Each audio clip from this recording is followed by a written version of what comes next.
po itong aming panalangin in Jesus' name. Amen. Amen and amen. At magandang gabi po. Salamat po sa ating pong opening prayer kay Pastora.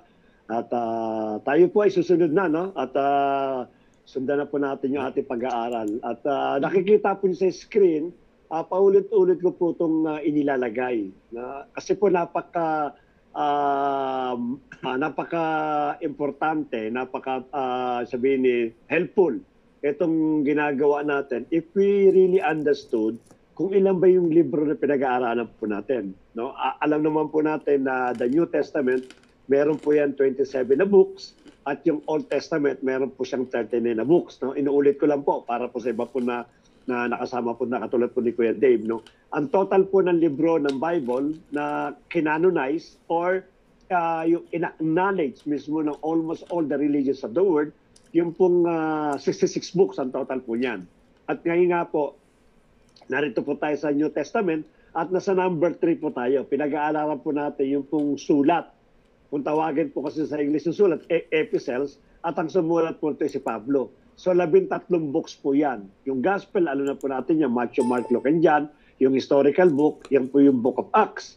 At yung Pauline po, 13, yung some of the letters ni Pablo, nabasa na rin po natin, no? Napag-aralan na rin po natin. At magtutuloy-tuloy lang po tayo dito. Hindi po natin natatalakay po yung number 4 at yung number 5. Yung number 5, maganda po ito. Talagang, I don't know if we can finish by one day. Kasi revelation ito yung pong pag-aaralan po natin. So let us proceed, no? Sa ating pag-aaral. Again, nilagyan ko po ng summary. Para po, in case po na darating kayo na you decided to read, na magbasa na. Kasi yung ginagawa po natin, synopsis, summary lang po yan, napaka-surface po. Pero kung sakali pong nahipo kayo ng Lord at sasabi nyo sige, magbabasa na ngayon ako ng libro per libro, sabihin talagang magiging commitment at dedication sa ating Panginoon. So at least meron kayong idea. Ang Matthew, Mark, Luke, and John, it is the gospel about the good news. Ang sinasabi po, bagamat different point of view, different views ng 4 na tao, ng 4 na author, but the center of the message is about the gospel. Yung ginawa ng ating Panginoon, yung buhay niya, yung pag-aalay niya, kung ano yung purpose niya, kung bakit siya napunta rito, at so on and so forth. About the gospel po yan, mabuting balita. Yung Acts po, ito po, kung gusto niyo malaman yung history po ng early church, nagsimula po yan sa Book of Acts. Ipinakita po dito, which is the day of the Pentecost. Ito po ay pinanganak po yung iglesia at nagtuloy-tuloy na po yan hanggang sa umabot po sa outer part of the world. Inabot po tayo para malaman po natin paano ba nakarating ang gospel sa mga katulad natin sa Asia. Dito malalaman po natin yan at maintindihan po natin na because of the first na mga apostles na nagpursige po talaga upang maabot yung gospel not only to the Jerusalem, not only Jerusalem but also hindi lang po sa mga neighborhood nila, kundi umabot pa ho hanggang sa Asia Minor, which inabot din po tayong sa bansa Pilipinas at sa iba pang bansa. Ang Book of Romans po is a doctrinal book.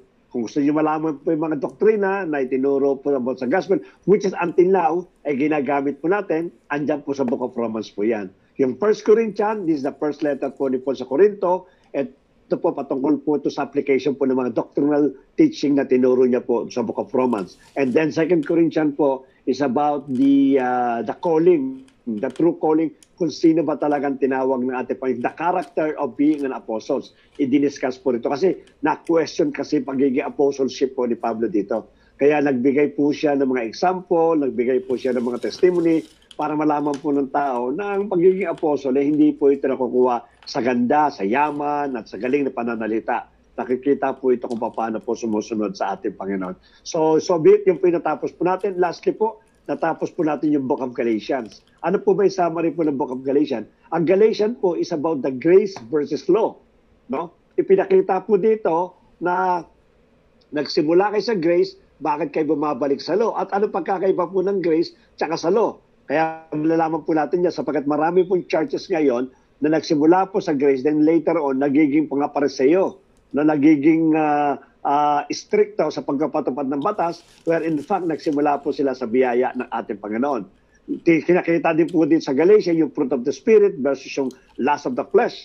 I-kinumpare po yan. Sapagkat katulad ng last message ko po, Hindi pa pwede mamuhay po ang isang Kristiyano na namumuhay ng flesh at namumuhay po ng spirit. No, either you hate the one and you love the other. Kasi po lagi po sila magkakontra. Ipinakita rin niya sa Book of Galatians. Kasi po mga taong ito, umuhay po sila ng lust of the flesh. They are trying to abuse the grace of God by doing the lust ng kanila po mga pangangatawan. At of course, yung living under the Spirit, ipinakita po yan, kasama sa fruit of the Spirit. Okay? So sumunod po tayong libro. Ito po ngayon pag-aaratin, the Book of Ephesians. Panlimang Ephesians na po ito ni Pablo. Just to start, may mga question kasi, Pastor, yung bang church na Ephesians o Ephesus na sinulatan po ni Pablo is the same the church of Ephesus in the book of Revelation chapter 2. Kasi po, yung una pong bababasa po ninyo, parang Revelation chapter 1 up to Revelation chapter 2 up to Revelation chapter 10, dalawang chapter po yan, nagpadala po ng sulat si John sa mga 7 churches po. Ayun na, chapi-chapi na. Yan. Isa po sa mga church na nabanggit po dyan in Revelation chapter 2 verse 1 pababa ay ang Book of Ephesus. Ito ba yung Ephesians? Kasi po pag sinabi natin Ephesians, tao po ito. Yung lugar po nila Ephesus. No, kaya tawag sa kanila mga Ephesians. Pareho ba itong church na ito? The Book of Ephesus or Ephesians na tinutukoy po ni Pablo dito at sa Book of Revelation na tinutukoy naman po ni John. Actually, there are a lot of commentaries na mababasa po ninyo at napakawala pong solid. Hindi natin masasabi at hindi natin maikonclude na pareho po siya lang ng church na sinulatan si Pablo at si John. Yung iba po naniniwala sila, it is different church because they believe that the chapter 2 of the Book of Revelation and chapter 3 of the Book of Revelations are all prophetic. Na isabihin, pagka-prophetic, hindi pa nag-i-exist itong church na ito. Baga sa parang prophecy sa mga darating pong churches. Seven churches kasi ang 7 iglesia na different character. So sabi po nila, but many also theologians, they believe that the Book of Revelation chapter 1 up to chapter 3, this is the present age. Ito po yung nag-i-exist na. Yung Revelation chapter 4 until sa katapusan po ng Revelation chapter 22, yan po ay mga prophetic. So nangangahulugan po, may magkadalawang po ito, two school of thoughts, no? School of thoughts, hindi natin masasabi po ito. But for me, if you ask me, ang akin pong palagay dito, hindi ko po sinasabi, ito po yung tama, no? At let us all do the assignment, let us review. Ang Book of Ephesians po, ang epistle na sinulatan po ni Pablo, it is the same as the Church of Ephesus in Revelation chapter 2. Kasi bakit po? Kasi si John po, napupunta po yan ng Ephesus. Napupunta po siya, nadadalaw po siya na doon at nakikita po niya. At the same time, the characteristic of the church, ng letter po, ito po yung pag-aaralan po natin. No? Yung pong libro po ng yung letter niya sa Ephesians o letter niya sa mga Ephesus. No? It is almost the same character what the Revelation chapter 2 about the book, about the church of Ephesus. So most probably, pareho po yan. At may makikita po nyo. Kasi po, just to give you a summary before we start, ang Book of Ephesians po, o yung Ephesus, napakaganda po ng mga komentary po dito ni Pablo. Which is the same sa Book of Revelation. So in order to understand it, let us go deeper sa pag-aaral po dito sa Ephesus na ito. Ephesus o letter po ni Pablo sa mga Ephesians. Of course, lagi na babanggit si Pablo po ang sino po ba si Pablo? Sapagkat si Pablo po ang pinaka-author po ito. Again, he is half Roman, half Jew, at ang tatay niya po ay isa pong mahusay na tagapagturo ng batas ng Diyos. Ang tawag si Hillel the Elder. Yun po yung kanya pong lolo. No? Sometimes tinatawag po itong Great Proto-Rabbis. So nangangahulugan po, napakahusay po niya ng mga teacher when it comes to the law. Kaya si Pablo po, bihasa po siya sa batas po ng batas ng Diyos. Hindi nyo kaya pong paikutin si Pablo at alam niya po yung nilalaman po at alam niya po paano po ipinapaliwanag yung pong ibinigay ng batas during the Old Testament. Most short, pinakano po dyan, summarize po dyan, when we talk about the Old Testament, si Pablo po ay bihasa po dyan sa pagbabasa at pagpapaliwanag po. Ito po si Pablo ng batas po ng Diyos. So let us proceed. Ano po yung famous verses po in the Book of Ephesians? Maganda kasi ito. Marami ito actually. When I choose these famous verses, marami po yan. Kaya lang hindi ko po maisingit lahat kasi baka dumami tayo ng dumami. So I chose those verses that really that touch my heart. And I do believe may mga verses din po sa Book of Ephesians na maaaring later on i-share po ninyo o maaaring hindi po kasama dito sa listahan na ito. Ang unang-una, of course, yung ginagamit ko po sa evangelism. Ano po, sino po makapagbigay ng Ephesians chapter 2, verse 8 to 9? Tinago ko po kasi napaka-famous po nito, ginagamit lagi ito. Ephesians chapter 2, verse... Saved. Sige. We have been saved through faith. Uy, sino gusto sumagot? Okay, kung ano wasan. Babasahin po ba? Sige po, pwede niyo basahin. Okay, sabi po dito, for it is by Master. grace Yes. you have been saved through faith. It's not from yourself. It is the gift of God. And not Alright. by works, so that no one can boast. Yan. Yan po ginagamit po natin ng Ephesians chapter 2 verse 8 and napaka-effective po yan when it comes sa evangelism. Kasi po, dito po, actually in the book of Ephesians, may kinalaman kaya isinulat ni Pablo itong Ephesians chapter 2 verse 8 and 9, no?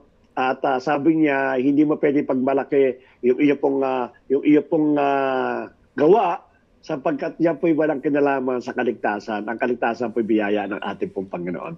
So I hope that we can also encourage to memorize this Ephesians chapter 2 verses 8. And that definitely napaka-effective po yan when you are sharing the Word of God. Sapagkat marami pong tao magsasalita, mabait po ako, marami akong ginagawang kabutihan. So you can use this Ephesians chapter 2 verses 8 and 9 to present the gospel of the Lord Jesus Christ. Ano ba po? Ephesians chapter 6 verse 12, no? Sikat din po ito, medyo kilala rin po ito. For we do not wrestle against flesh and blood, but against the rulers, against the authorities, against the cosmic power over this present darkness, against the spiritual forces of evil in the heavenly places. Na naalala ko po kung nanonood po sa atin si Ate Danica, naalala ko one time nag-invite po siya, nasarap ko po siya, na-witness ko po siya. Nag-invite siya ng isang basketball player doon. Suddenly, napaka-arrogant, walang modo na sumagot po at mag-refuse to attend. At somehow, nasangtan yung ating kapatid. So, ito po, pwede natin gamitin po yon, no? We should not get upset and angry sa bawat po sinisharean po natin. Kasi hindi naman talaga yung person na yon ang siya talagang ganun ugali, no? It is the spirit within that person. Kaya nga hindi tayo nakikipag-battle doon sa kanya pong katawan. Kundi yung mga bawat espiritu na nasa tao na siya pong gumagawa ng paraan upang hindi po makapakinig ng salita po ng ating Panginoon. So tayo po magbabattle not against the flesh and blood, but against the spiritual word. Kung tayo po magbabattle sa spiritual word, of course, ang ating pong weapon, hindi pa pwedeng pangmundo, pang-spiritual din dapat. Kaya nga po yung pinag-aralan po natin, napakalaga po yun. Upang sa ganun ay ma-conquer po natin any spiritual entity which is not which is against our God, doon po sa tao po na yun. Ephesians chapter 6 verse 12. Ephesians chapter 2 verse, karugtong po yan ng ating pong favorite verse. Sabi natin na yung unang verse po natin. After po nung 9, sabi po to, for we are his workmanship, created in Christ Jesus for good works, which God prepared beforehand that we should walk in them. Kaya pala tinawag tayo ng ating Panginoon to show a good work. No, yung po purpose po upang maligtas po tayo. Kaya minsan ang tao po naghahanap siya ng ebidensya kung talaga po tayo daw ay naligtas. Sapagkat ang mga tao daw po naligtas ang tumanggap talaga sa ating Panginoon sa Kristo, definitely may mga bunga po yan. May mga gandang bunga o good works na magmamanifest sa ating pong katawan. Kaya hindi po natin pwede paghiwalayin yung pong grace at yung good works, no?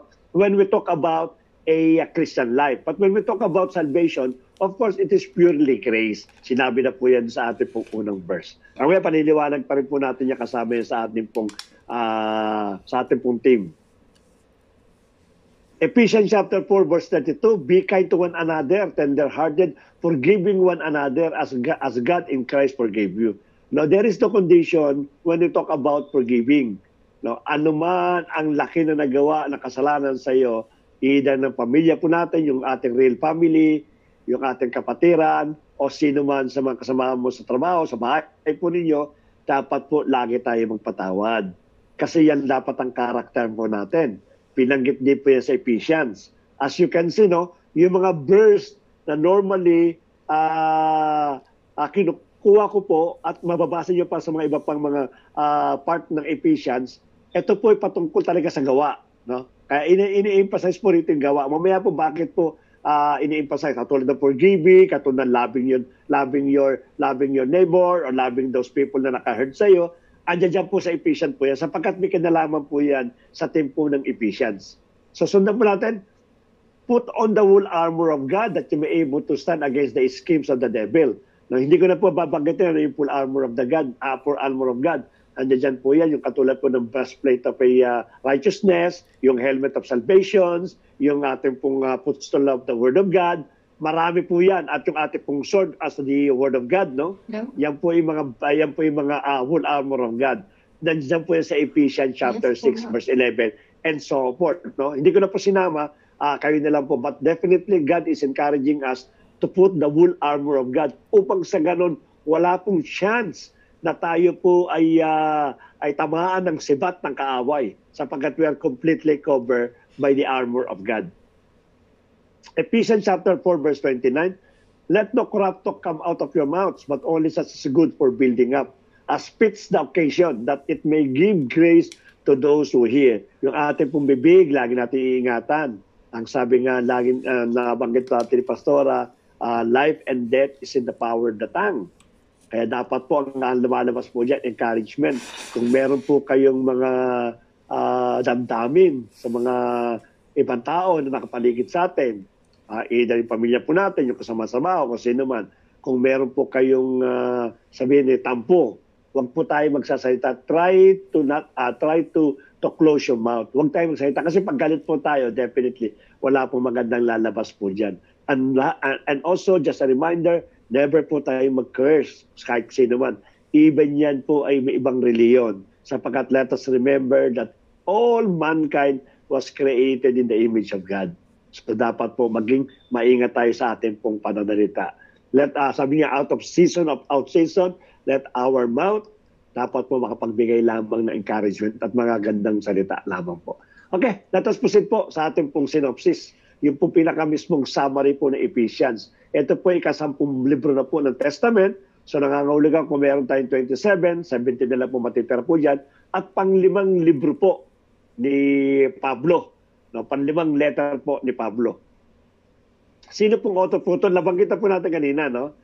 We are told in the first verse of Ephesians that it was written by Paul, an apostle of Christ Jesus, by the will of God. At tulad ng bilanggit ko po sa inyo, starting from the book of Galatians, bago po ang Ephesians, Galatians po yan, and so on and so forth, maliwanag po yan, si Pablo po talagang author. Kasi binabanggit na yung pangalan po ni Pablo doon mismo sa libro. Like the other books na pinag-aralan sa Old Testament, wala pong direct ang binabanggit kung sino po yung pong author. Kaya sometimes, yung mga ginagawa po na paglalapat kung sino po yung author, ito base na lamang po doon sa mga uri ng writings. No? But definitely, it is not a solid truth na ito po yung author during the Old Testament. Unless, of course, binabanggit po sa libro. Dito po binanggit po yan sa Ephesians chapter 1, verse 1, na si Pablo po ang sumulat po dito. The book is an epistle, meaning it is a letter. Sulat po ni Pablo. Actually, para may naririnig po namin, no, nakikialam daw tayo ng sulat na may sulat. Because this is a personal letter of Paul to the church. Yan ang pinakano po niya. The only thing that we have the privilege, because nasulat po ito, as a part also ng church, nababasa po natin. Nakikita po natin yung damdamin ng sumulat patungkol po doon sa sinulatan po niya. Which is kung titingnan po natin, applicable po tayo bilang mga church. We can also claim that this letters of Paul sa Ephesians, it is the same letter para sa bawat sa atin, para sa JTGIA. No? Paul wrote this letter while in prison in Rome. Nung sa Roma po siya, nung dinala po siya sa Roma para litisin, dito niya po sinulat po itong Book of Ephesians. Hindi po during that time ng kanya po missionary period. So ito po ay late part na kumpara po doon sa Corinto at sa Acts, sa Romans, no? Yan po AD 57, 56, something like this. He sent it to the church in Ephesus, a city which is now part of the modern-day Turkey. Yung pong Ephesus po yan, part na po yan ng Turkey. Ang lumang pangalan po niya is Ephesus, where he had spent 3 years in fruitful ministry, speaking boldly, leading daily discussion, doing extraordinary miracles by the power of God. Mababasa po natin yung pag-evangelize pa ni Pablo na sa Book of Acts po yan. Hindi na po natin masyado kasi dinetalye, katulad ng summary nga lang po. But when you read the Book of Acts, dito po nagsimula yung Church of Ephesus. Dito po nung pumunta po siya, dito sa lugar na ito, nag-start po siya magtayo ng iglesia po doon. At yan po ang tawag po na isa Church of Ephesus. Ano po yung theological theme ng Book of Ephesus? The plan of God in salvations. No?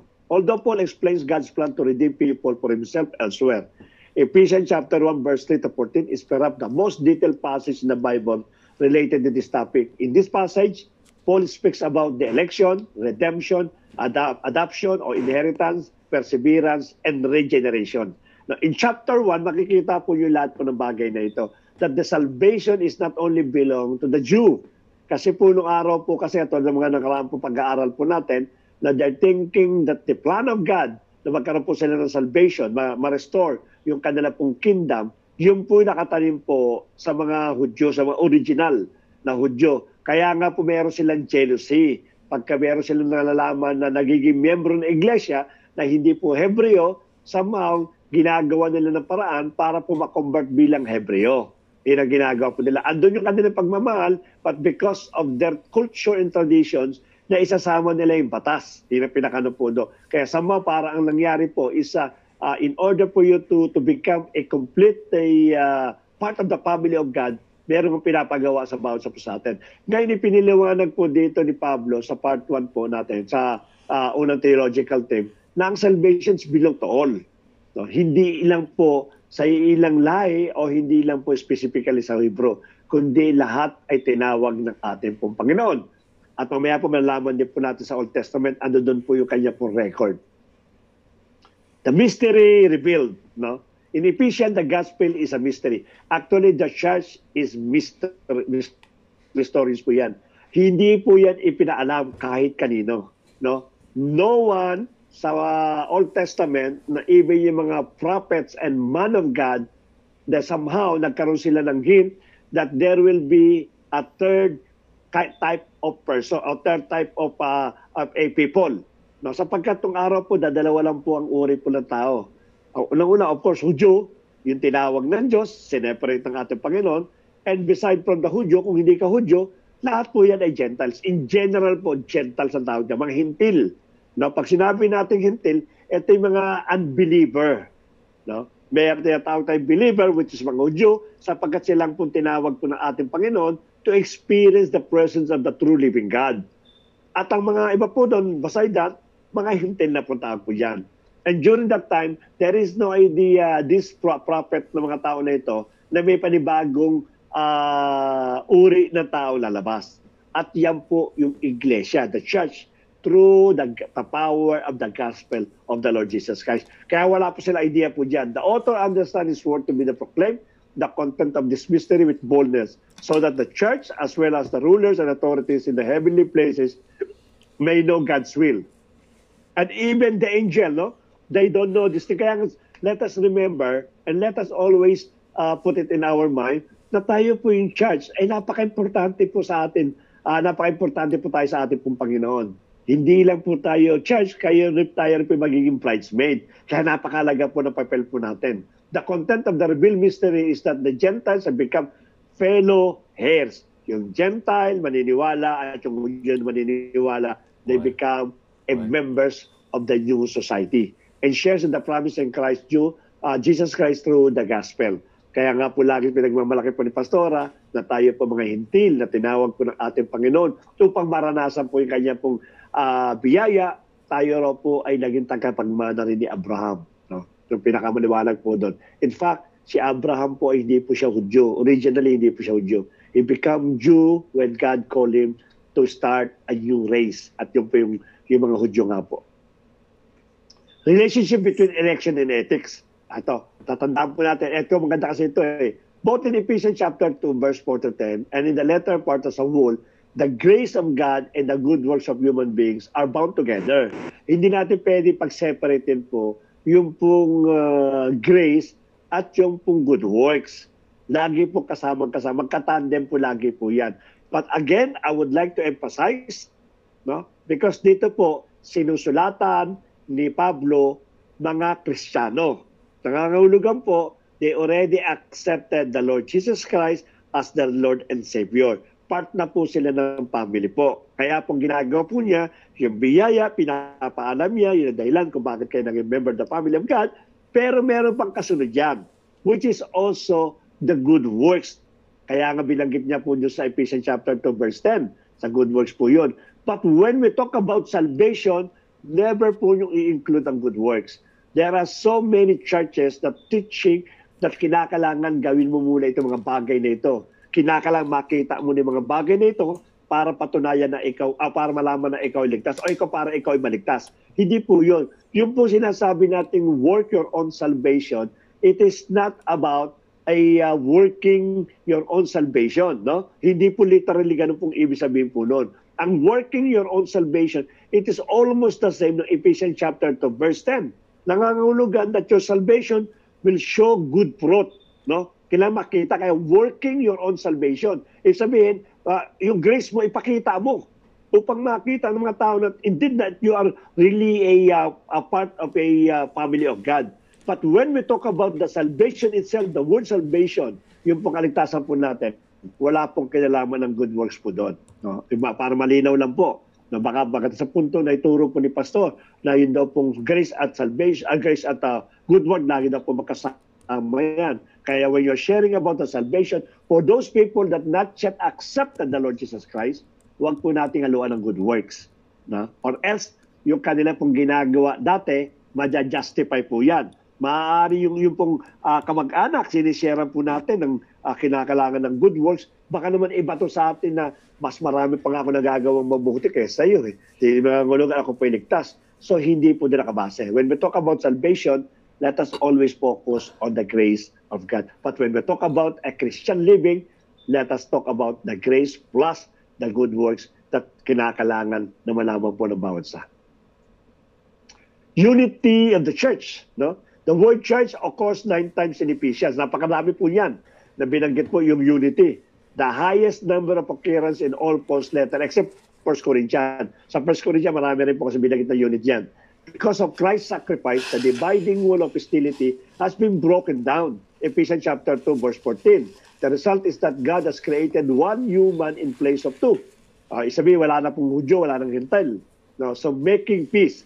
The radical implication of this new reality is that Gentiles are no longer strangers and aliens, but part of God's kingdom family, a new temple. Ano raw po yung sinira ng ating Panginoon, the dividing wall, in order, yung hostility, no? In order na mawala na po yung barrier between the Jew and the Gentiles. Yun po kasi yung batas. No? The law that was given to the Jew is the one that dividing them. No? At marami tayo nabasa po yan na because of this law, yung Torah, ay talaga naman pong halos nagkakaroon po ng discrimination. Yung pong Kristiyano na Hintil at yung Kristiyano po na Hudyo. Ito po yung sinira ng ating Panginoon. There will be no more dividing wall. Hindi ka na Hudyo at hindi ka na rin Hintil. You are one, you belong to one family and that is the family of God. Unity of the church. Dapat po lagi natin may sabuhay po ito sa JTGIA. Sapagkat dapat maramdaman po ng bawat patiran na bagamat galing sa ibang church, iba po yung pinakano po natin. No? There will be diversity, unity, diversity. Meron tayong pagkakaiba sa ugali, meron tayong pagkakaiba sa paniniwala, because ikaw yung nanggaling sa ibang church, ikaw yung nanggaling sa evangelical, ikaw yung nanggaling sa Pentecostal, ikaw yung nanggaling sa Lutheran, ikaw yung nanggaling sa Baptist, definitely may pagkakaiba po tayo. No? But ang sabi po rito, let us always focus our common denominator, and that is the Lord Jesus Christ. Okay, sunod po tayo sa ating pong introduction. Ano po ba ang Book of Ephesus? The story of how Paul came to the city of Ephesus is really fascinating. And you can read all about the Acts. Sabi ko sa inyo, Acts chapter 19. Diyan po yan na mabasa natin kung saan si Paul nag-mission po siya sa Ephesus. Ephesus was a huge city, acting as the epicenter for worship of the Greek and Roman gods. Yung pong lugar na Ephesus, mayaman po yan. Yan po ay trading din, yung lugar na yan. At madalas po dyan, marami nagpa-practice ng kanilang reliyon, mga Griego at mga Roman soldier, mga Roman citizen, dito po sa Book of Ephesus. Hindi lang po commercial at hindi lang po trading. Na ito po yung mga praktisan din po ng mga iba-ibang reliyon. At kung papraktisan po ito, maraming simbahan nangangahulugan o maraming templo during that time. Kaya imagine po ninyo yung pong difficulty na ma-penetrate po ito ni Pablo at makapagtayo po ng church po ng ating pong Panginoon. For over 2 years, Paul had an effective missionary present there and converted many people to Christianity. Years later, after being imprisoned by the Romans, he wrote an important letter to the church there, which is dito pong ating pong sulat na Ephesus. Noon na siya pinakulong. Bakit po siya nag-encourage at bakit po siya nag-remind? May malalaman po natin. The movement of thought in the letter divides into two distinct hubs. No? Ito po yung kanyang thoughts kung bakit niya sinulatan yung Church of Ephesus. In the first hub, which is Ephesians chapter 1, verse 3, Paul explored the story of the gospel. Di-remind niya again ang mga Epeso patungkol about sa gospel. Di-remind niya about the grace of God. Kaya nga nandiyan chapter 2, verse 8 di-remind niya po yun. How all history came to its climax in Jesus and His creation of multi-ethnic community of followers. Di-remind niya kung paano nagsama-sama tayo iba yung ating lahi, yung ating paniniwala, yung ating yung ethnic, no? Yung ating pinakano, kung paano tayo sama-sama at nagkaroon tayo ng isang community. The second half naman, na after na-remind po niya about the gospel at yung pagkakatawag sa mga tao sa Epeso, so second part po is linked to the first part by the word. Therefore, Paul explore how the gospel should affect the way we live our lives, personally in our community and within our families. So imagine po nyo katulad sinabi ko sa inyo, may kasamang works. Yung palang second half, it is related na, okay, natanggap niyo ang gospel, natanggap niyo ang grace, what comes next?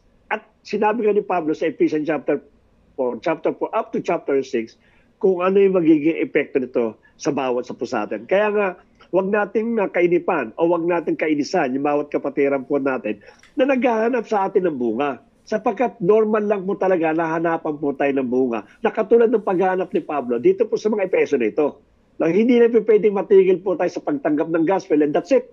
No? Meron pong next po yan. At yun po ang piniliwanag po rito ni Pablo sa Ephesians chapter 4 up to chapter 6. Okay, sumunod na po tayo sa ating pong date. Ito po sinulat po 62 AD. No? Mas nauna po yung mga limang libro po niya na most probably po between 55, 56 to 57. Yung mga nauna po na Corinto, Romans, yung pagkakasulat po niya. Dito po, Galatian, halos Galatian nasa 58, ano po yun eh. Ito po, yung dinala na po siya. Kasi yung mga nasulat po niya, yung mga nauna, na siya po nasa missionary pa, either sa Jerusalem o nasa Samaria, doon niya sinusulat po yan. Pero ito, nagkaroon po siya ng pagkakataong gumawa ng letter nung siya po tinabel na papunta ng Rome upang litisin at nakulong po siya doon. Habang nakakulong po siya, ito po yung ginagawa po ni Pablo. Sumusulat po siya sa mga iglesia. Hindi lang po yan dito sa Ephesians. The Apostle Paul writes this letter to the churches in Ephesus and surrounding region. No? Hindi lang po Ephesus, kundi yung pong surrounding region para Ephesus, which is around AD 62, while in prison in Rome. During this time, he also wrote Colossians and Philemon. Sinulat din po niyan during sabi ko sa inyo, during that time ng imprisonment po ni Pablo, marami po siyang sinulatang letter sa mga churches po. Kasama na yung Colossians at Philemon. All three letters were sent with Tychicus and Onesimus. Ito po yung nagdala si Tychicus at si Onesimus. Sila po ang nagdala doon upang basahin nga po sa mga church po and surrounding churches po doon po sa Ephesus. 6 na chapter lang po ito. We'll divide it into 2 parts. Ano po yung unang-una? Binanggit ko na po kanina, God's great creating a new humanity because of the gospel. And second part po, living in unity as the new humanity. Ito na po yung bunga naman po ng pagdinig nila about the gospel. So let us proceed sa chapter 1. Sa part 1 po, chapter 1 chapter 1 to chapter 3. God's grace creating a new humanity. No? Chapter 1 opens with a beautiful Jewish-style poem in which Paul praises God the Father for the amazing things that He has done through Christ Jesus. From eternity past, the Father planned to choose and bless a covenant people, which started with Abraham's family in Genesis chapter 12, verses 1 to 3. Pinanggit na po natin yung nabanggit ko kanina. Nasimula pa lang sa Old Testament, God's plan is to redeem the entire human being, not only for the Jew. Through Jesus, anyone can now be adopted into that family. His death covers our worst sins and failures, and in Him, we can find God's grace. In fact, that grace has opened up a whole new way to understand life and our entire world. Paul says that God's purpose has always been to unify all things in heaven and earth under Christ. In other words, God's plan was always to have a huge family of restored humans who are unified in Jesus. Binabanggit na po dito sa chapter 1 pa lang po ng Ephesians that His plan, in reference po, in parallel po sa mga Genesis, ay nakita na po natin ang plan ng ating Panginoon to establish the new humanity, to establish a new kind of people, which is church nga po yung tatayo po nila through the gospel of the Lord Jesus Christ. This divine purpose first became clear when we first made into that family. Referring to ethnic Jews from the family of Abraham, Paul then says that you or non-Jews, kayo, mga Hudyo or non-Jews, heard about Jesus and the salvation through Him and were also brought into the family. Paul is referring here to stories recorded in the book of Acts. Ginawa na po nila yan, which tell how the work of God's Spirit brought Jews and non-Jews together as one family in Jesus. Just as God had promised Abraham, in this poem, Paul talks about the Father, Jesus, the Son, and the Spirit working together as to tell the story of the gospel. Sundan na po natin. After the poem, Paul prays that this Christian would not just know about, but truly experience the power of the gospel. He prays that they would be energized by the same power that raised Jesus from the dead and placed Him as the exalted head of the whole family, the whole world. Alam niyo po talaga pong dito po, pinaliwanag po ni Pablo, kung paano po yung power of the gospel can change the life of the person. It is not only the destiny, alam naman po natin, ang destiny po natin, it is going to hell.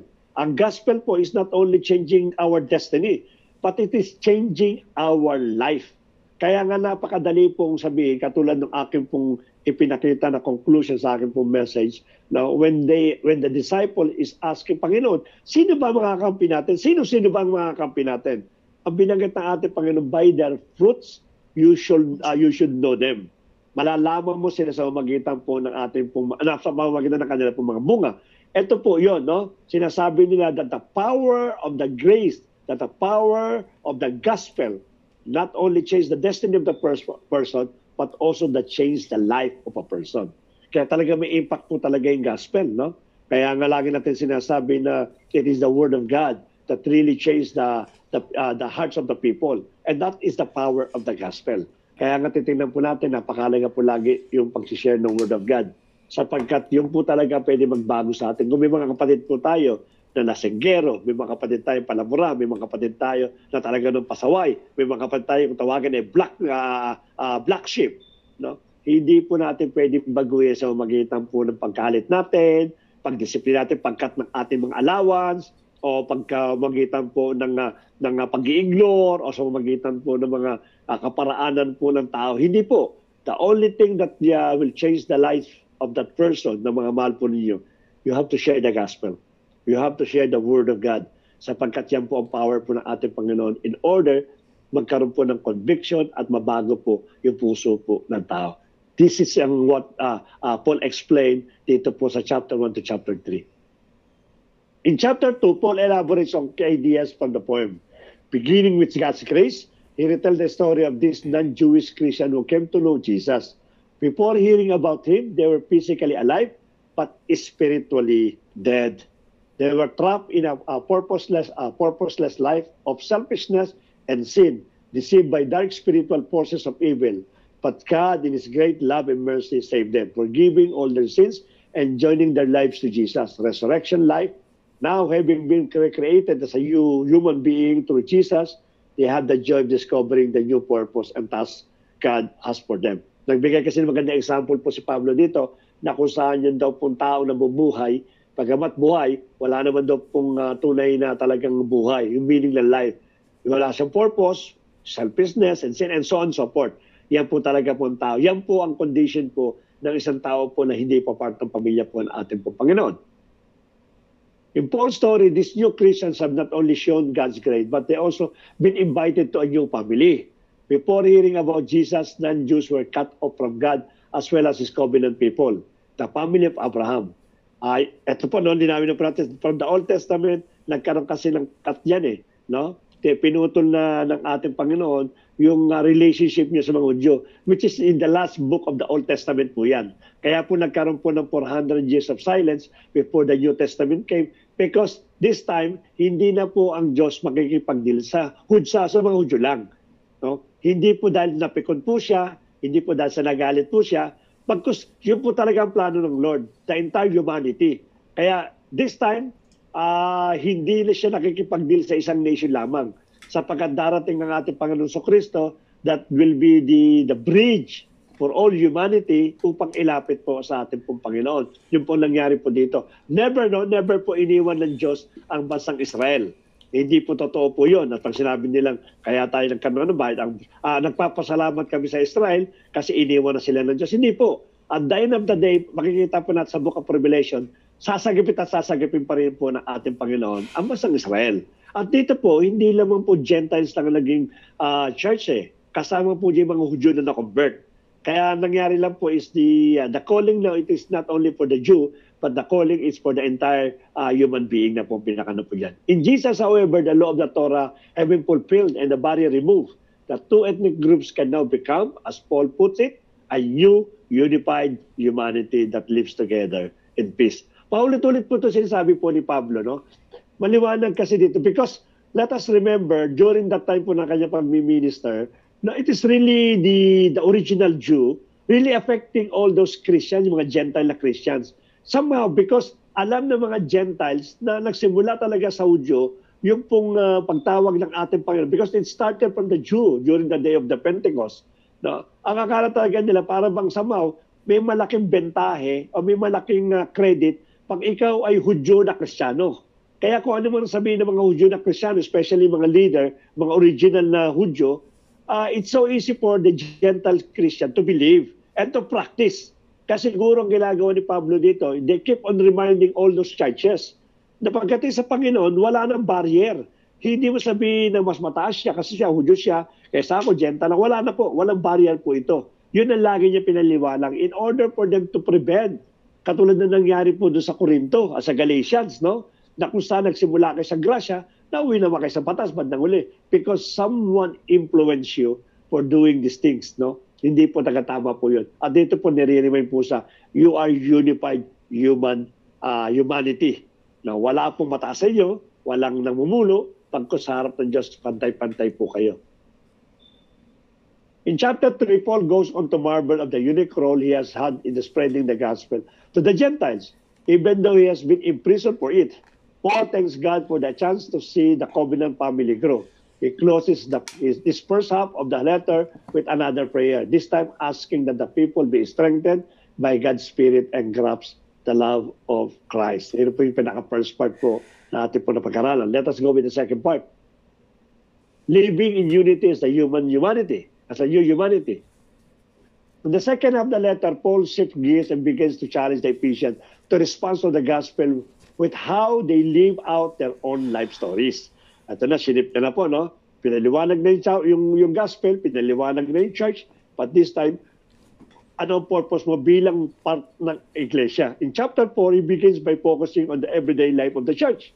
Ito na yung ating everyday, which is applicable po sa atin po yan bilang namumuhay na part ng iglesia ng ating Panginoon, which is actually a big family made up of a lot of different kinds of people.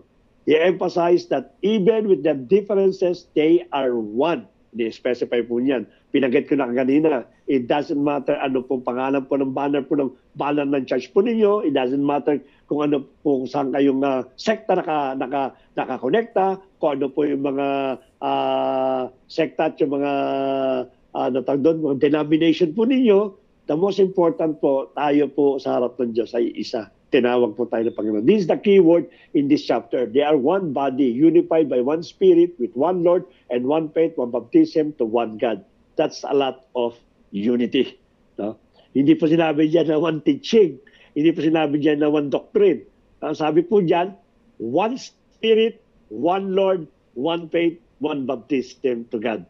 Wala kayong mababasa po dyan, one teaching.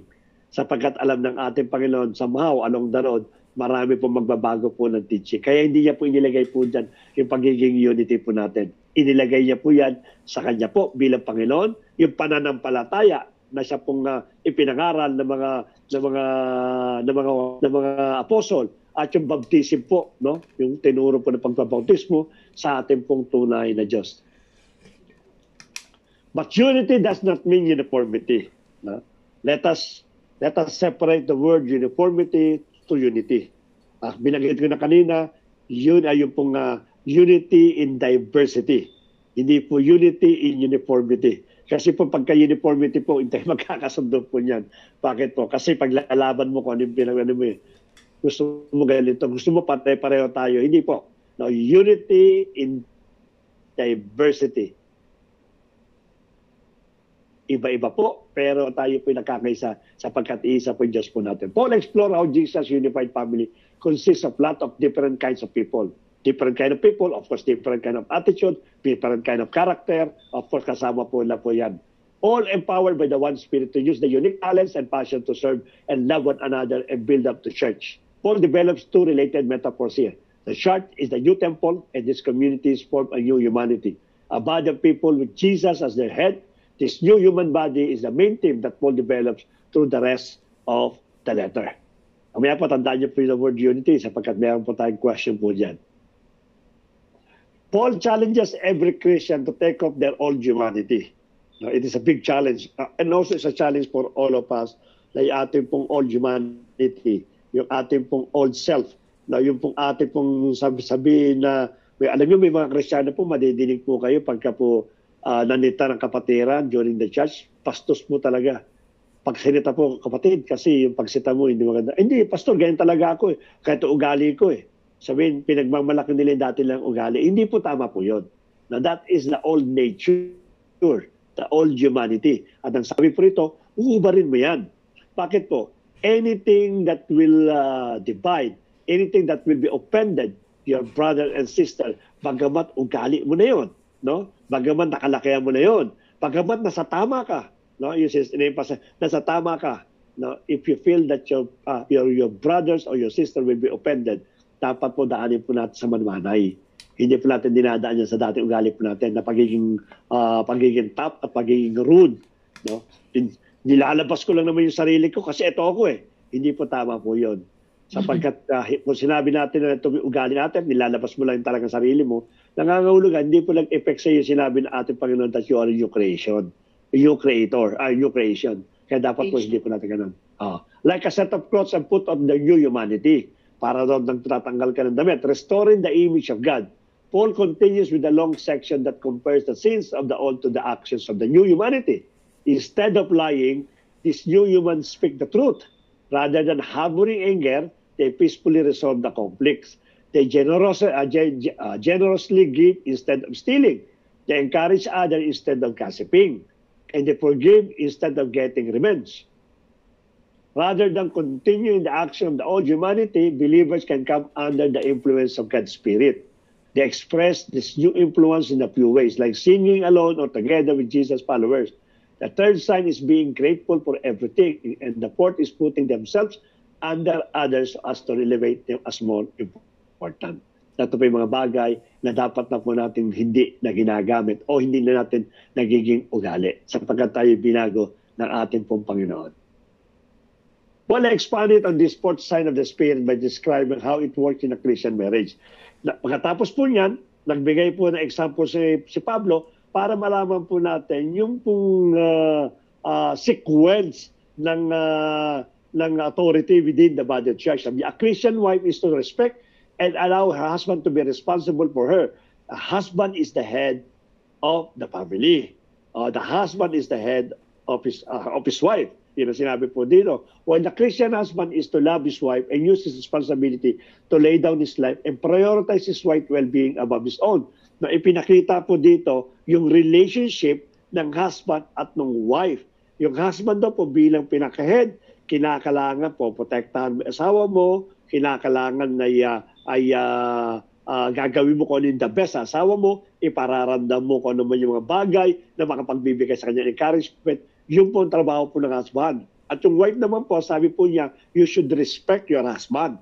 No? Respetuhin mo siya, bigyan mo siya ng honor, ano man yung mga bagay na makapagbibigay po ng kagandahan sa iyong asawa, sa husband mo, yun ang dapat mong gawin. Bakit niya po binigay po ni Pablo itong example to when dealing about the Christian in Ephesus? Kasi po, ang church and husband po pinaliwanag niya rito. Paul says that this kind of marriage is a reenactment of the gospel story.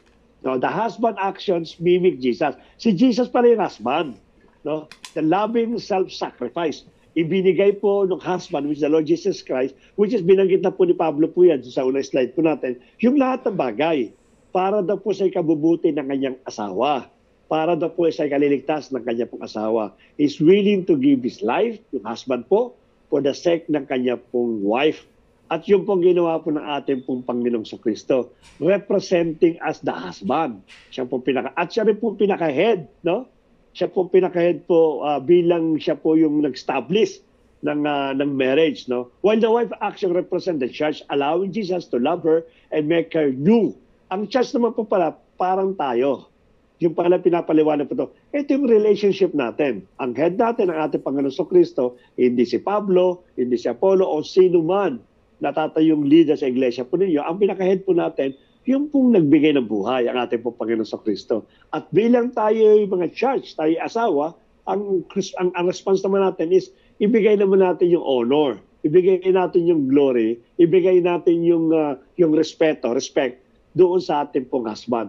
That will be the relationship here. In order for the Ephesus people, for the Ephesian people, understood kung ano po yung pinapaliwanag po ni Pablo. Ganun yung ideas po to apply the relationship between the children and parents or slave and master. Pareho din po yan kung paano po yung respect and honor at yung pong protection na ipinagkakalob naman po. Paul closes the letter by reminding these Christians of the reality of spiritual evil. There are beings and forces that will try to undermine the unity. Kaya sinulat po rito yung full armor of God, no? Kasi bakit po? Alam ni Pablo na kayong book of Ephesians, maganda ginagawa ninyo, it doesn't mean na safe na kayo, okay na kayo. Definitely, the devil will do something or will exert more effort para sirain po itong iglesia nito. Kaya nga, binanggit dito yung full armor of God. In order to continue serving God, in order to mag-manifest sa iglesia yung kabutihan po ng mga tao po doon. He challenged them to stand firm and put on the metaphorical set of armor, which is the armor of God, alluding to pieces of body armor that in the book of Isaiah describe the Messiah. In other words, Christians need to embody the same values and strength of Jesus himself. They are his body after all. In a practical sense, this means forming habits, proactively praying and pondering the scriptures, and depending on one another as we continue to go as followers of Jesus Christ. Hindi nyo makakita po rito yung tatlo pong spiritual food na ituro po natin. Una-una, proactively praying. No? Second, pondering the scripture, which is the word of God. And later po, depending on one another, which is a fellowship. Kaya po yung tatlo po hindi po nawawala lagi po yan sa message po nila Pablo. The rest ng mga apostles. Bakit? Kasi ito yung kukumpleto ng ating pong spiritual life. Napakalaga po ng tatlo na ito. And as we reminder again, ito po yung ni-remind ulit ni Pablo sa bawat sa po sa atin. Ano po yung moral lesson po dito? Unang-una, live your life on purpose. No? Mamuhay ka, pero hanapin mo yung purpose mo. That is our daily prayer po sa amin po mag-asawa. Lord, what is your purpose for today? Not our purpose, not our will, not our desire. What is your purpose for today? Reveal unto us so that we can fulfill your purpose. Kasi pag nagawa natin yung purpose natin sa ating Panginoon, that is the one that will complete our life. Pinakano po dyan. Sabi po sa Ephesians chapter 2 verse 10, for we are workmanship created in Christ Jesus for good works, which God prepared beforehand that we should walk in them. Nasa Ephesians chapter 2 verse 10 po yan. We are not saved by our works, but once we are saved, tama po yan, binanggit ko na kanina. The moment that we become the member of the family of God, we are meant to work.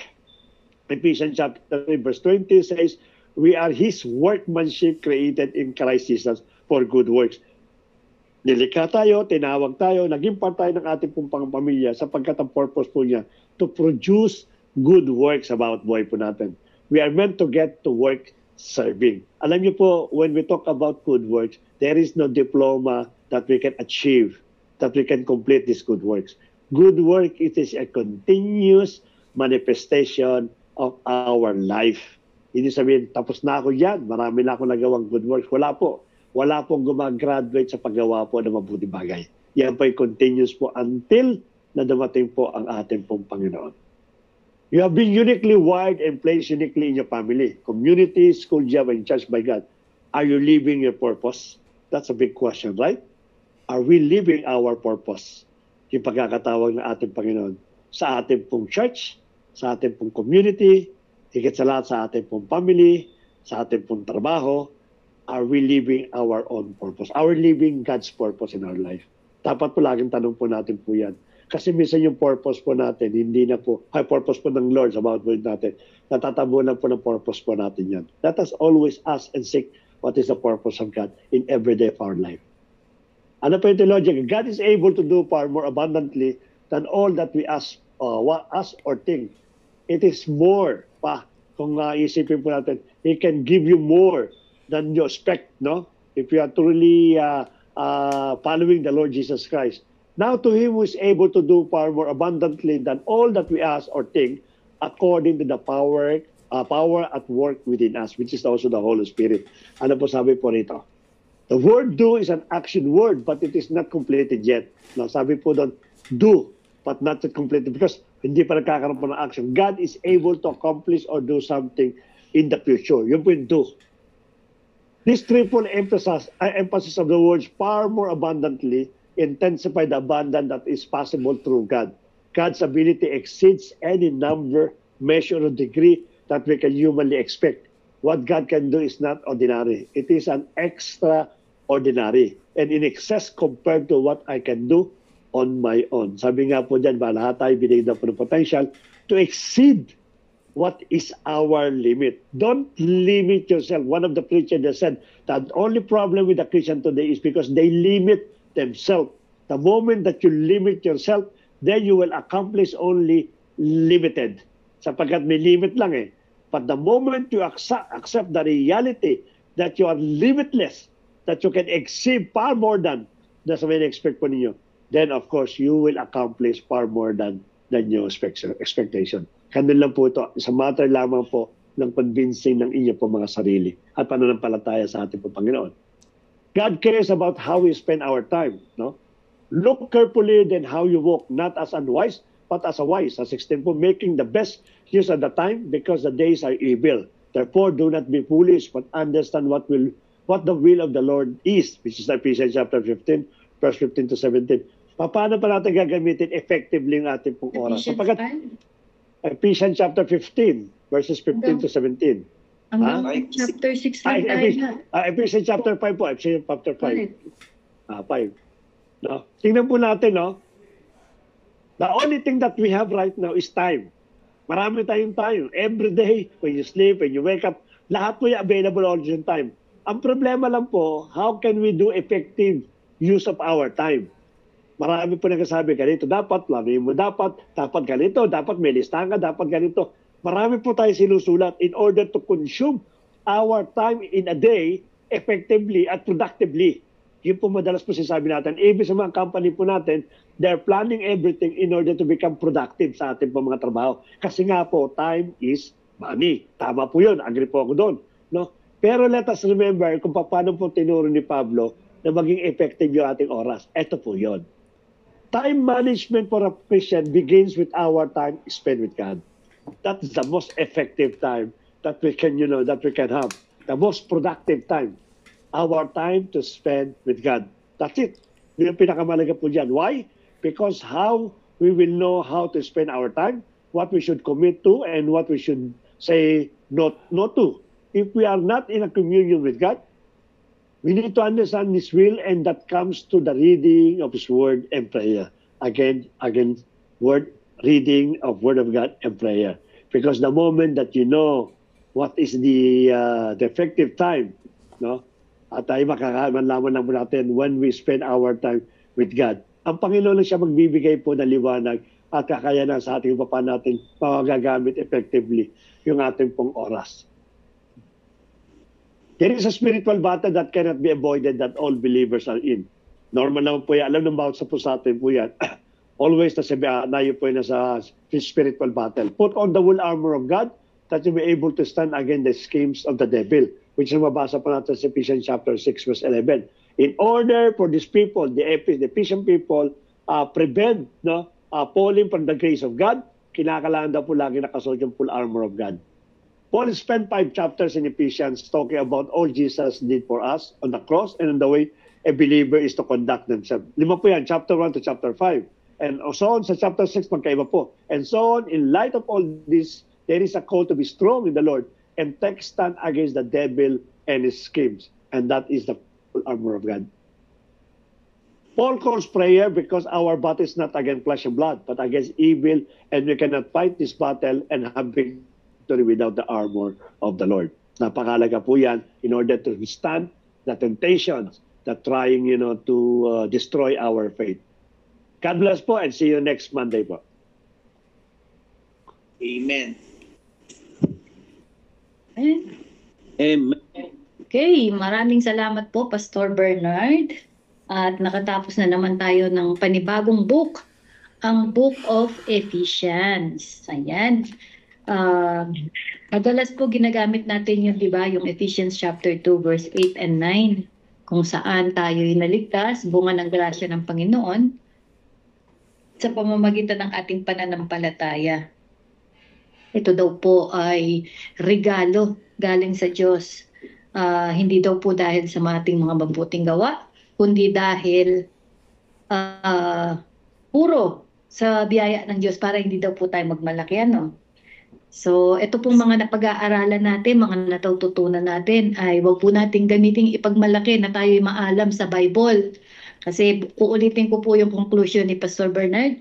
Kung wala kang bunga, kahit alam mo buong Biblia, back to back, from Genesis to Revelation, cover to cover, kung wala pong bunga, ay wala namang pong saysay. Kaya dito po sa Book of Ephesians, pinapaalala nung tunay tayong tumanggap sa Panginoon, kailangan po i-apply natin kung ano yung pinanampalatayanan natin. Ano po? Amen. Sige po, kung meron kayong mga tanong, open po ang ating floor.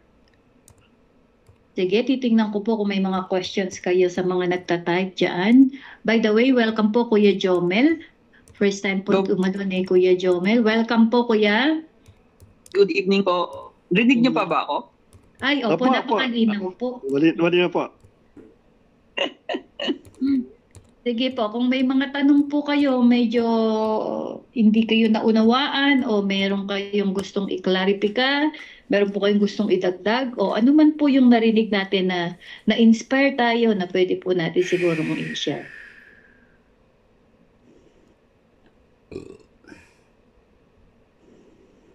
Hindi ka papasa sa provision na ibinigay ni God sa atin na kumikilala kay God. Ano po, Kuya Manny? Naguluhan ako.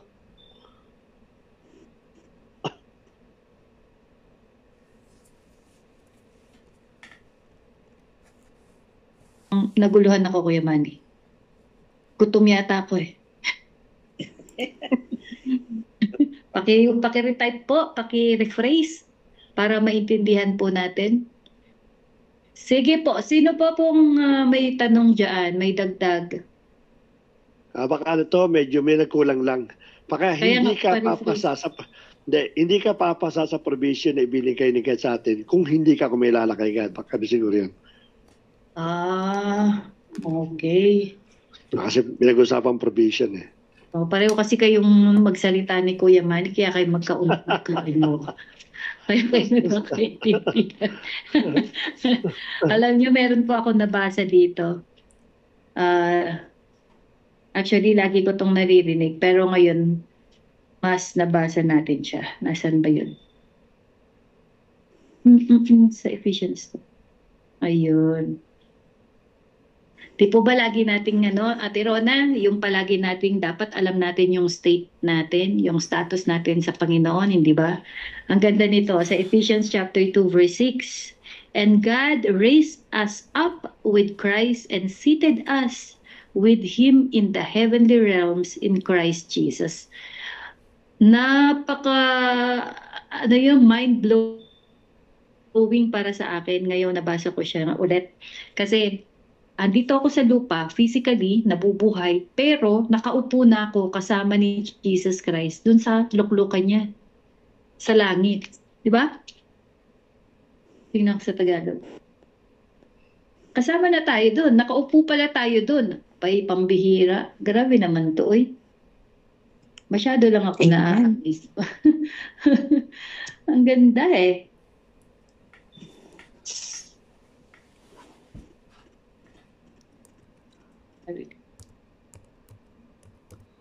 Po. Patience. Peso. 2, 6. Kuya Manny, baka may mga tanong dyan po sa ano. At dahil sa pakikipag-isa natin kay Kristo Jesus, binuhay tayo ng Diyos mula sa mga patay kasama ni Kristo para maghari tayong kasama niya sa kaharian sa langit. Mas mababaw yung Tagalog, mas malalim yung English. Binuhay tayo at BSP. And God raised us up with Christ and seated us with Him in the heavenly realms in Christ Jesus. Abay, nakaupo na pala ako sa mga trono doon. At nandito ang katawan ko sa lupa. Sarap. Sige ba, may tanong? Mukhang malinaw naman yata no? Ayun. Nilinaw na ni Kuya Manny. Alang pinagkaiba na ginagawa na tayo ng room sa kaharian ng Diyos. Okay po. Ayun yung mansion na sinasabi, no?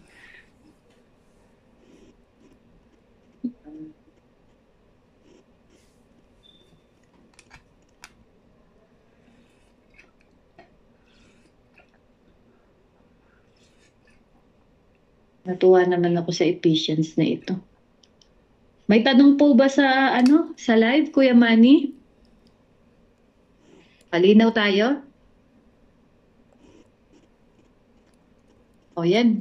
Daddy, malinaw. Walang question. May question ka? Yan. Sige. Yun naman ang hinihintay ko sa asawa ko. Kasi baka ako ma-control ko yung Hindi, ma-control ko yung conversation. Kaya hinihintay ko yung mga kapatiran. Ganina, ini-emphasize kasi ni Pablo doon sa Ephesians chapter 4 to 6 na yung resulta ng grace that we should unite as the one family of God, no? At in-emphasize ko rin na sabi ko, we have a diversity, unity in the diversity. Yung mga nagkakaiba-iba, karakter, yung gawi, yung ibang minor doctrines o yung ibang mga doktrina. At ang sabi ng ating kapatid, no, naninawagan po siya, nakalimutan niyo lahat yan. You are one body. Yun ang pinakano niya. Ang question ko ngayon, kailan tayo i-stop na sasabihin natin na ito ay hindi ito body of Christ? Kasi marami ngayong church na nag-preach, no? In fact, marami din po tayong hinahangaan ng mga preacher. At marami rin tayong napapakinggan ng mga sermon, teaching, mga explanation sa Bible. So, kailan tayo magsasalita para sabihin natin, ito, hindi ito kaparte ng iglesia ng ating Panginoon? Kailan? Kung kailan yun? O kailan daw po?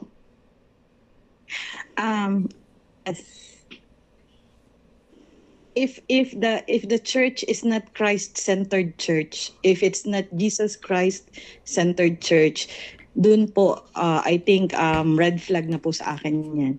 Because our identity is in Christ. As it says in Ephesians, na as a Christian, we are part of one body of Christ. So lahat po ng itinuro ng ating Panginoong Diyos, ang ating Diyos na buhay, kanyang mga epistles, ang kanyang mga books, ang lahat ng kanyang iniwan sa atin, is that what we have to live for. Pag hindi na Christ-centered ang ating church, hindi na naniniwala kay Lord Jesus Christ, or hindi na si Lord Jesus Christ ang center because our salvation is Lord Jesus Christ, then it is not a church for me of Christ anymore. Okay, that's good. That's good answer, ha? Sige po, sino pa po? Maganda, ha? Pwede po ako. Sabi nga po, Ephesians 4:3, make every effort to keep the unity of the Spirit through the bond of peace. Tulad po na nasabi ko, nung lumaki kami sa Protestant, noon okay, tapos bigla po kasi siya nagkagulo. So hindi ko alam dahil bata pa kami, so lumipat kami, which nakalipat po kami sa COP. So ibig sabihin, mawawala ang unity because hindi na sila nagkakaisa. Wala na yung isang decision, wala na yung isang paniniwala, wala na yung respeto. So, ibig sabihin, pag wala ng peace, nako-compromise po yung unity. Amen. Yan. Unity naman kay Kuya Dave. Nabanggit nga naman sa Ephesians yan. Tama. Bond of peace ang pinaka-keyword. Sino pa po?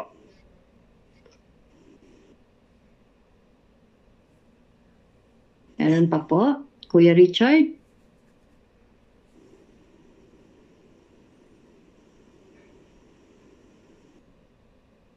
Ni Ate Risa, at kung hindi po kumikilala sa Holy Spirit, for we have Holy Trinity in one God. O yun. Aba, okay ha.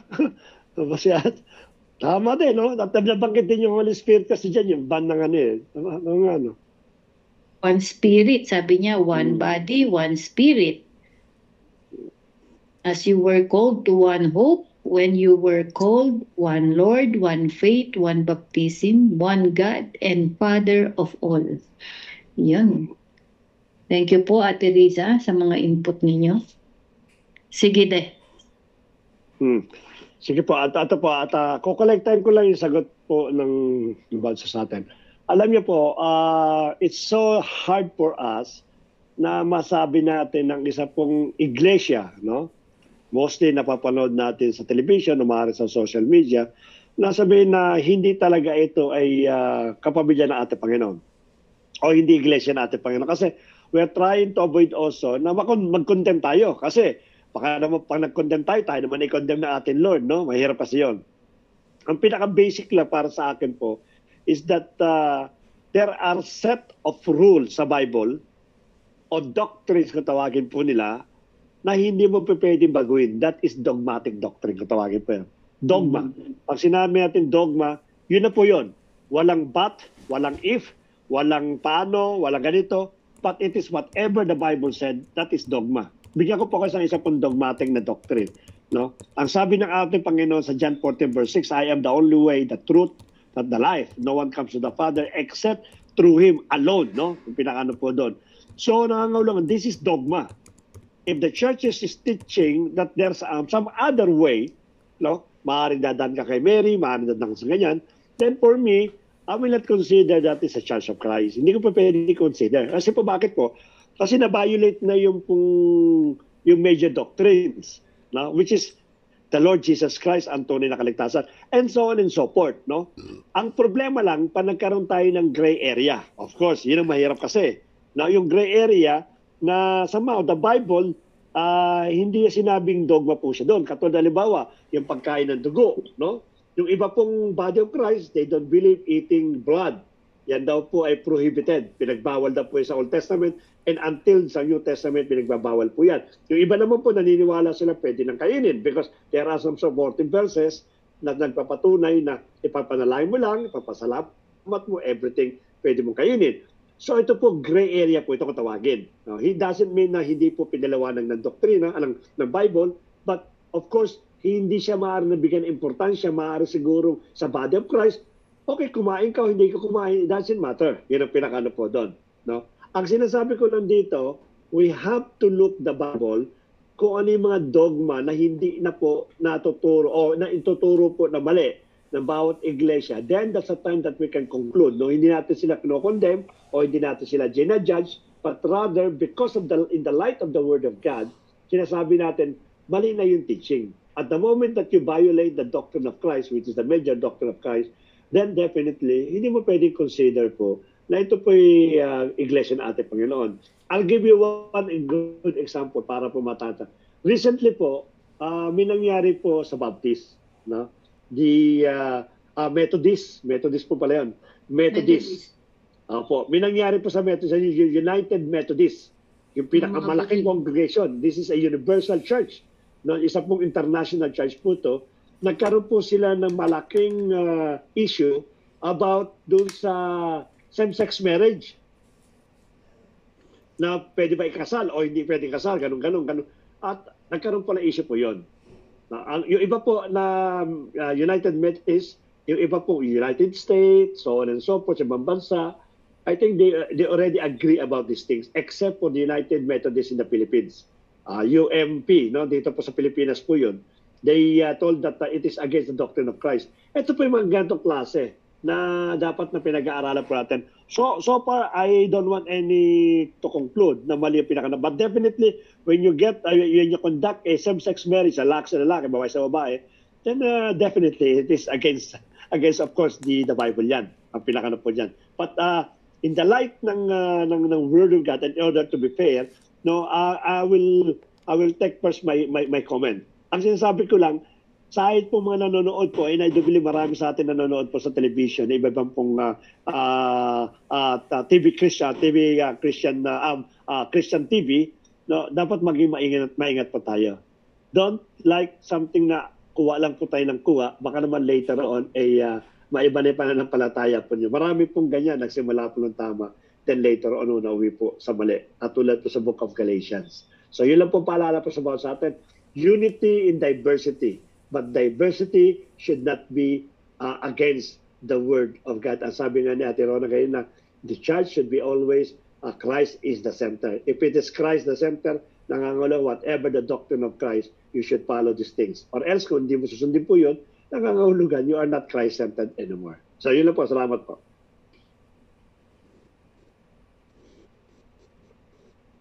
Amen. Wala ako. Sorry po, nakamute pala ako. Daldal ako ng daldal. May dagdag ko lang po dun sa sinabi ni Pastor, no? Kung madalas po kasi maraming mga kapatiran, hindi lang naman po sa mga sa church natin, sa ibang mga churches, marami silang mga sinusundan mga preachers sa YouTube, TikTok, or kung sa Instagram, tapos sinishare nila. Pero pag pinakinggan mo, wala namang Bible verse. Kung maganda lang pakinggan, bagay dun sa sitwasyon nila, ina-adapt nila ngayon. Alam mo yung to feel good pa. Kasi parang, akma siya sa akin, maganda siya. Kung wala pong Bible verse na supporting, wag po tayong basta nagpipick up. Kasi mangyayari po niyan, susundan na lang natin is yung parang motivational speaker. Hindi po preacher yan. Ang preacher po dapat may Bible supporting verse at lagi pong galing sa Bible. Hindi po yung feel good lang. No? Yung iba magaling parang sa atin sa Pilipinas marami parang mga spoken yung poem. Diba, mga spoken poem pong mga style nila ngayon parang tumutula na nagra-rhyme pagkatapos sa bandang huli merong parang parang tama. Pero kung titingnan natin, kasi nanonood din naman ako, wala pong mga Bible verse. So, mas maging maingat po tayo sa ganun, no? Hindi ko po kayo pinagbabawalan, ha? At baka sabihin yun, naku, gusto ni Pastora, yung kanila lang ang i-share. Hindi po ganun.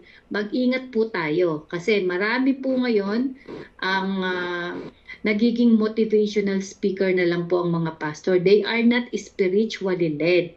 Kailangan spirit-led para hindi lang siya feel good, kung hindi magkakaroon talaga ng transformation sa character natin. Makikita po yung Christ-like sa buhay natin. Katulad nga po na pinag-aaralan ng Ephesians, kung ikaw ay kay Kristo na, kailangan makita sa gawa natin, makita sa pamumuhay natin, yung tunay na tinawag ng Panginoon.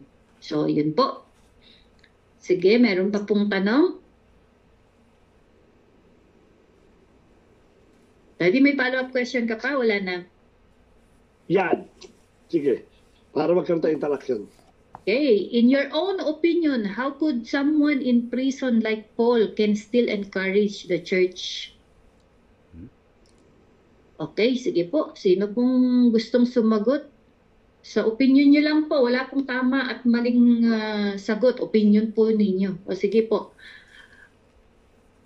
Okay. Paano po ba kaya? Kaya po ba nating makapag-encourage pag tayo po'y nasa sitwasyon ni Paul? Tayo nasa prison? Sige po mga kapatid. Ako pas marami pong mga I mean to say sa colloquial natin, maraming mga na imprisoned yung iba sa modern natin na nagkaroon tuloy ng libro. Siguro dahil marami na silang time. Like sa old days yung ating pinakaunang hero na si Jose Rizal, marami siyang nailimbag ng mga books when he was imprisoned. And then Ferdinand Marcos, naging lawyer siya, studying inside of the prison cell. So I think it's not the prison, it's not the cell that will hinder a person to like kay Paul, to evangelize. It's the perseverance, it's the attitude. So hindi Tama. po magiging hadlang ang yung sitwasyon kung ano po yung goal natin. So Paul's goal is to spread the gospel all over the world. So hindi po naging hindrance ang cell or ang 4 na sulok ng kanyang cell para ma-stop ang kanyang desire ng kanyang puso. So yun po yung kanyang courage ang nag-fuel sa kanya. And his faith in Lord Jesus Christ, yun po talaga ang pinaka-center and core ng kanyang catalyst ng kanyang faith, is because Jesus Christ is his Savior. And aside from that, he rose from the dead. So our faith is not futile because yun nga yung yun yung fulfillment ng law na itinupad ng ating Panginoon na na-witness ng mga apostoles, and that is their fuel, and yun po yung naging talagang maalab na reason nila to evangelize and to spread the gospel of Lord Jesus Christ. Yun po ang akin, in my opinion. Very intellectual. Si Mandela, di ba? Nakulong din. At ang laki din naging impact niya, lalo na sa Africans. Sige, sino pa po? Actually, di ba yung mga debate nga, kung makikita natin din sa mga YouTube, yung mga matatapang na mga nakikipag-debate, actually, they are preaching the gospel, but it turns na dinidebate sila ng mga unbeliever para ma-dispute nila yung gospel. But then, ang gusto ko dun sa sinasabi nila, bakit daw pinapaniwalaan nila, pinaninindigan nila yung gospel. Kasi sabi nila, because of the eyewitness during that time. Kasi kung daw kasinungalingan lang ang pinipreach nila or tinetestify nila na si Jesus Christ ay muling nabuhay at siya ay Diyos, bakit kailangan nilang magbuwis ng buhay, magpakulong, mamatay, mapugutan ng ulo, yung iba pinana by arrow na matay, yung iba nilagari, yung iba pinakulo sa kumukulang mantika, di po ba? Kung daw po kasinungalingan lang yun, bakit nila i-risk yung kanilang buhay? The only reason daw po na tinanggap nila yung lahat ng mga paghihirap during that time, it is because of the truth. So ganun din po tayo, di ba? Kahit na tayo ay ma-persecute ng kahit na sino man, especially ng mga family members natin, darating at darating po yun. If we are standing in the truth, palagay ko, yun ay malaking encouragement na para sa akin na magpatuloy kahit na hindi pa ako, talikuran pa ako ng pamilya ko. For as long as I know, yung aking pinipreach at pinaniniwalaan ay ultimate truth ng aking salvation. At ito yung ating Panginoong Jesucristo ay totoo at hindi lamang bulaan na Diyos-Diyosan. So, yun po. Sige, meron pa? Dad? That's all. Yan pinaka. Okay, may second question? Wala na po. Okay, so kung wala na po, palagay ko hindi naman ganun Hindi, kahaba. sundan ko na pala. Sundan ko. Kiss muna. I don't know if someone remember, yung pong nabanggit ko kanina, na yung pong Ephesians, ay somehow related dito doon sa Book of Revelation chapter 2. The church, yung letter to the church of Ephesus. Gusto ko malaman kung may nakabasa na ng chapter 2 na Revelation. Ano ba yung against ng Church of Ephesus? Ano yung against nila? You have forgotten your first love.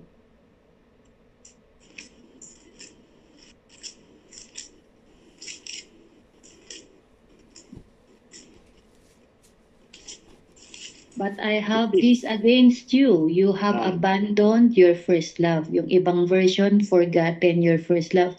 Yung ibang version, you have left your first love. Ignore your Yan. first love. So, paano may kukumpara itong sulat ni Pablo dito sa Ephesians? Doon sa warning doon sa Book of Ephesus.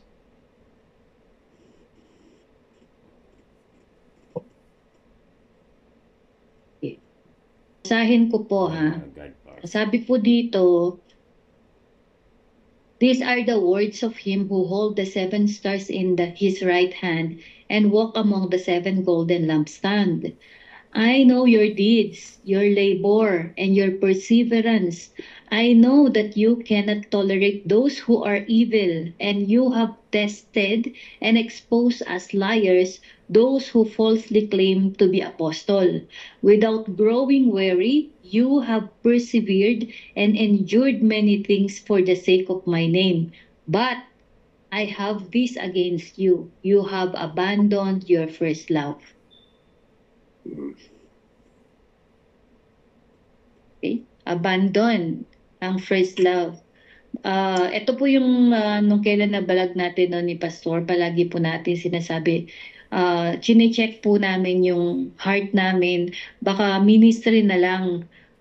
Di po ba, parang nag-e-enjoy ka sa ministry, wala ka naman dun sa, nag-e-enjoy ka sa kingdom, pero yung king hindi mo ini-enjoy.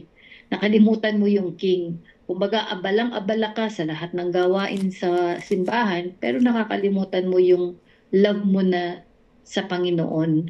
Yung totoong parang naging routine na lang yung ginagawa natin. For the sake na hindi masabi ng ibang simbahan na hindi sila dumadami, parang nagiging competition na lang minsan ang nangyayari.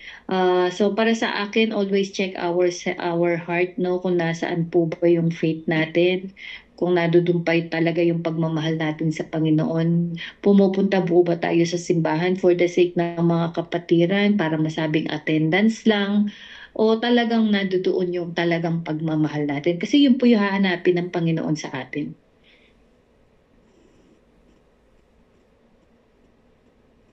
Sige po, sino gusto magdagdag? Ate Rona?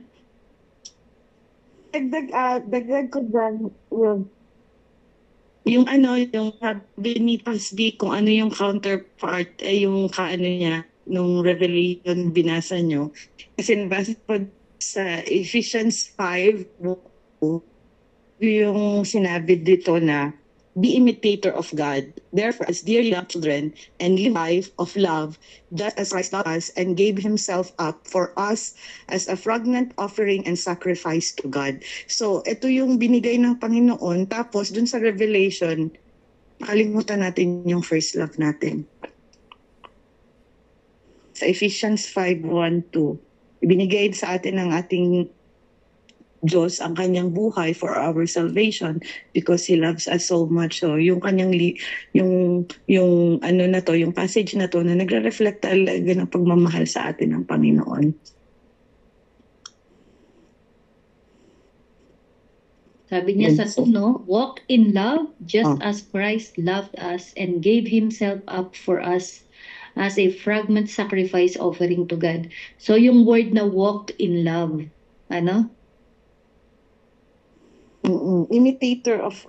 Be imitators of God, therefore as dearly loved children, and live a life of love just as Christ loved. So, yung Panginoon, ang dapat din nating isabuhay. That we have to, di ba yan yung greatest commandments?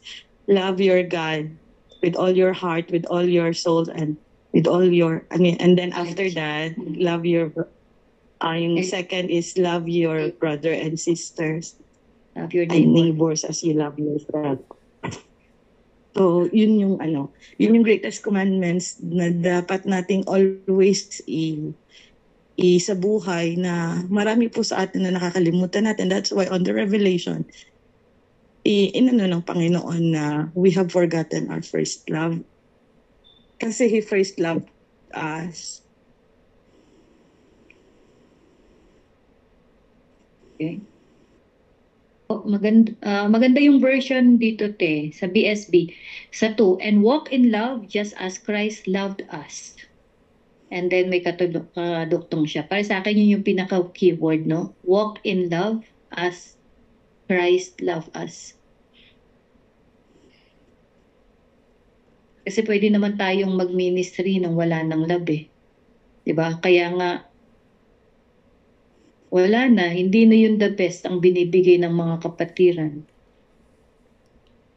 Pwede naman tayong umattend, pero dahil wala ng love, okay, si Hodang maliit ako. 'Di ba? Kasama yun. Okay lang yan. Magpo-presider ako. Kung hindi na ako magpo-prepare, total naman, matatapos din naman yun.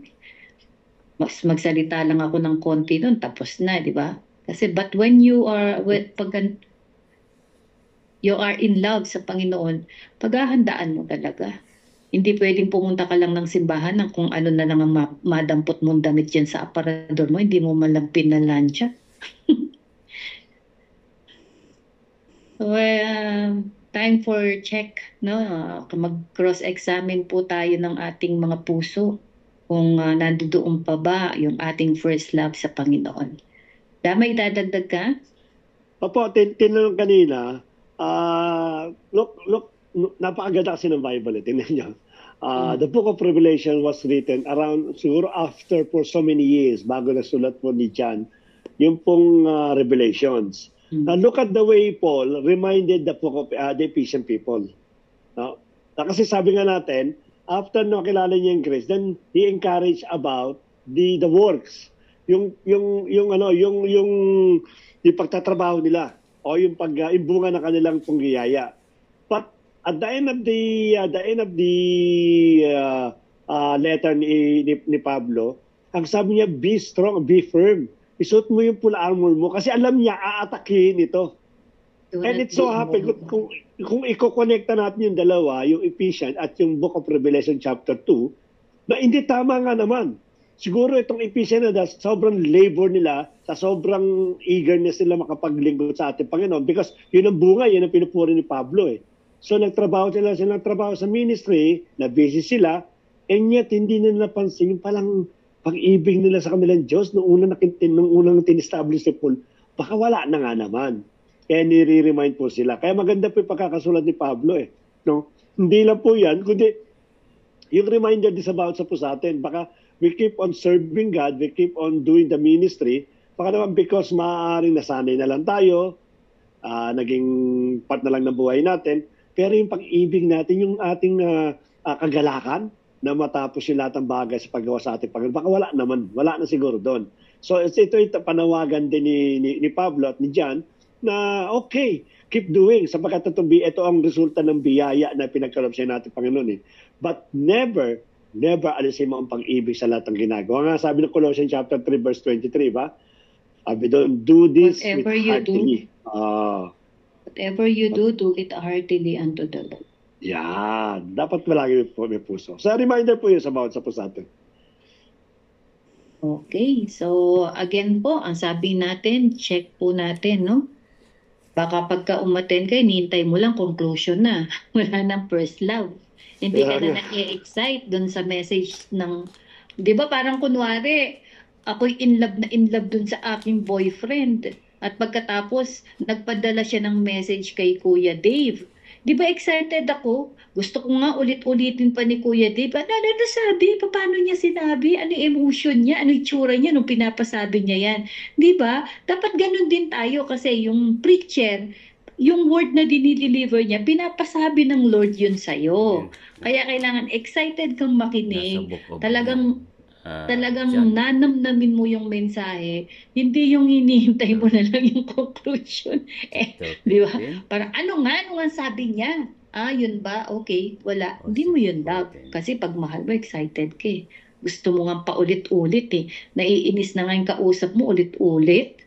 Pero hindi ka nananawa kasi love mo yung nagparating ng message. So kung love natin ang Panginoon, we will give more focus dun sa Word of God. Kasi yun yung message niya para sa atin. Okay? Palagay ko napakaganda po ng gabing ito. Palagay ko dito na lang tayo. Teka, may message ba sa ating GC? Wala naman. Okay, close po tayo. Sige, Kuya Dave, close ka. Okay. Thank you po. Okay. Amen. Dakilang Diyos, sa iyo lamang po ang pinakamataas na papuri, pagsamba, pagdakil at pagwalhating papasalamat. Dakilang Diyos, maraming salamat sa gabing ito, sa mga kapatiran na nagbigay ng kanilang munting oras, O Lord God, upang makinig ng mga mensahe na mula sa iyo. Father God, maraming salamat sa aming dakilang pastor, Pastor Bernard, O Lord God. Naroon ang kanyang pagpapagal, O Lord God, ang pag-ibig, ang paghahanda, O Lord God, ng mensahe na iyong ibinigay sa kanya upang iparating sa amin. Father God, ibigay mo po sa kanya mga nawalang kalakasan.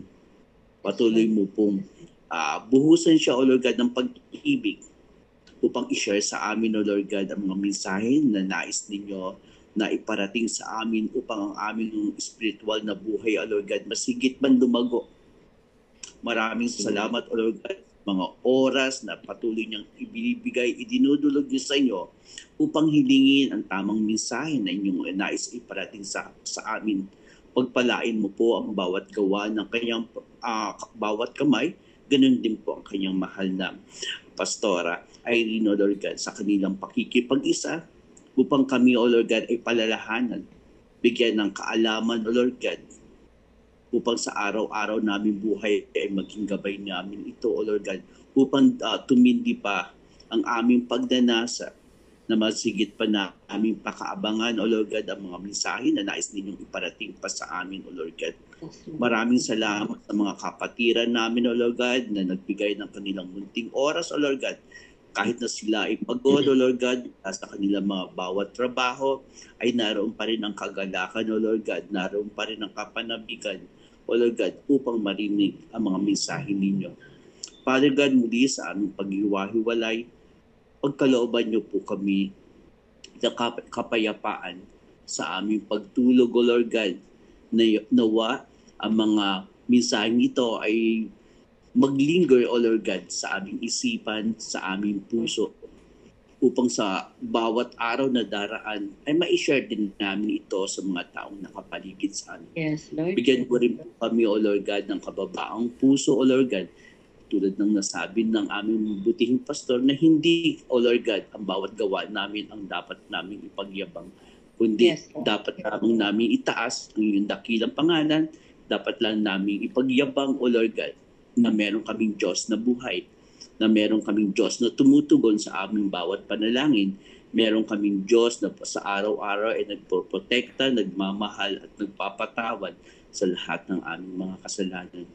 Muli, O Lord God, nawa maiwan sa amin, O Lord God, at magrema sa amin ang bawat salita na binitawan ng aming butihing pastor, O Lord God, at nawa ma-share din ito namin, ganun din sa aming bawat pamilya, sa bawat naming mga mahal.